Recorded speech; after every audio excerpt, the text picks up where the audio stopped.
para ulama. Yang pertama dikatakan sebagai petunjuk dan kabar gembira karena di Al-Quran ada di dalamnya tentang tauhid kepada Allah Subhanahu wa Ta'ala. Tauhid artinya mengesahkan Allah Subhanahu wa Ta'ala. Kalau kita tadi baru saja menyembah Allah, berkata Allahu Akbar, maka ketika keluar dari masjid jangan lagi percaya sama dukun, jangan lagi percaya sama orang pintar, karena kita sudah mengatakan Allahu Akbar. Tauhid kita benarin. Jangan kita mengucapkan lafaz Allahu Akbar tapi masih di luar sana percaya sama orang-orang yang bisa mengubah nasib kita. Allah itu marah ya ketika ada hambanya yang sudah mengaku Allah Tuhannya, Allah yang kita sembah, tapi dia mencari Tuhan lain sebagai tandingan Allah. Maka sahabat bertanya, ya Rasulullah, ayyul dzambin a'dzam? Dosa mana yang paling besar selain membunuh, berzina, durhaka sama orang tua, mabuk-mabukan? Rasul bilang itu dosa besar. Tapi bapaknya dosa besar adalah antaj'alallaha nidaa'an wa huwa khalaqaka. Engkau jadikan Allah Tuhan, sembahan Allah adalah kita.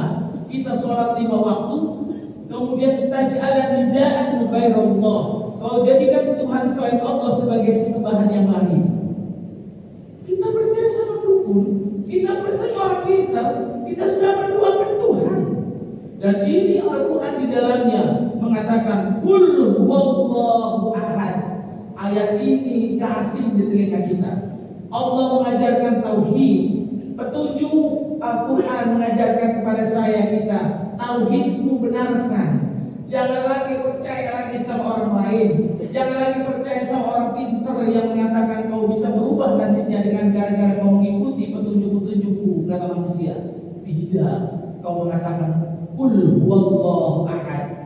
Allah itu esa satu dan tidak pantas dibuatkan lagi oleh Tuhan yang lain yang mereka adalah ciptaan-ciptaannya.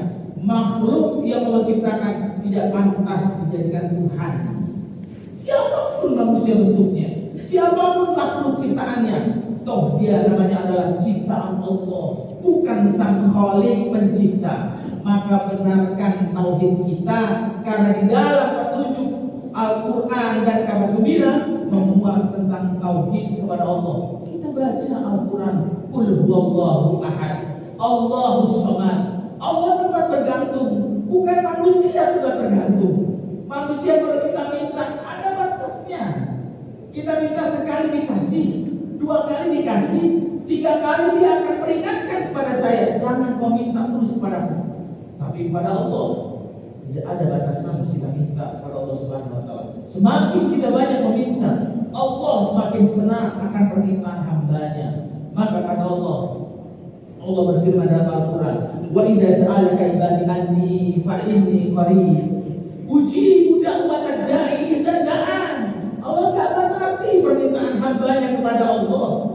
Apa yang kau minta, apa yang kamu ceritakan kepadaku, kata Allah, aku akan dengar, aku akan kabulkan. Jadi hanya minta kepada Allah untuk membenarkan tauhid kita sesuai dengan ayat yang selalu kita minta. Allahus samad.